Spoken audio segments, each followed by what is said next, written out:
Welcome to this brief guide on how to make direct download links in Google Drive. You know the struggle. You send a file to a client or a friend, and instead of them just getting the file, they get stuck on this, the Google Drive preview screen. They have to wait for it to load, they have to find the download button, and then sometimes if the file is too big, it won't even preview at all.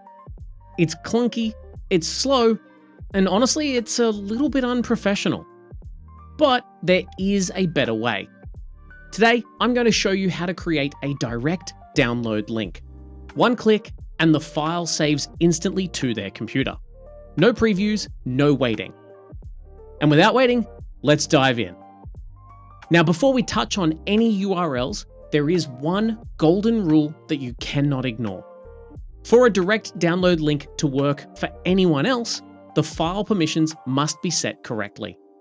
If you leave it on restricted, your user will likely get an access denied error, which is even worse than the preview screen.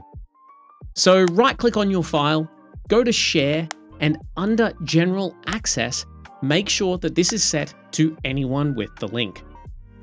Even if you're just sending it to one person, this is the safest bet for a direct download trigger. Now let's start with standard files that you've uploaded, like PDFs, images, MP3s, or zips. When you copy the link, you will get this standard format. See this long string of random characters? This is your file ID.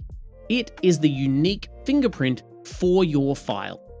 Now, to make the magic happen, we need to take that ID and put it into a specific loader URL. Now, I've put this URL in the description below so you can just copy it. It starts with drive.google.com/UC, which stands for user content, and then export equals download. All you need to do is paste your file ID right at the end here. Now, watch this. When I put this new link into the browser, boom, no preview, the download starts immediately. Now, what about native Google Docs? You can't download a Google Doc file directly because it lives on the web. But you can force it to convert itself on the fly. Now, this is honestly a game changer for sending resumes or invoices. Take your regular Google Doc sharing link. See this part at the end that says /edit? That tells Google to open the editor. We don't want that. So delete /edit and everything after it. Now replace it with /export, format equals PDF. When someone clicks this, Google instantly converts your live document into a PDF and downloads it. It's honestly the fastest way to share a read-only version of your Google Doc. But what if you want them to be able to edit it, but in Microsoft Word? Well, that's honestly pretty simple. Instead of PDF, we simply type DOCX. The X is just the modern format for Word files. So it's /export, format equals DOCX. Now, clicking the link will download your Google Doc as a fully formatted Word document. And this works great for spreadsheets too, and it can be a lifesaver for data sharing. For a standard Excel file, you can use the extension xlsx. So replace that /edit with /export, format equals xlsx. But here is a pro tip. If you are sharing data with a developer or trying to import it into another tool, you might want a clean CSV file.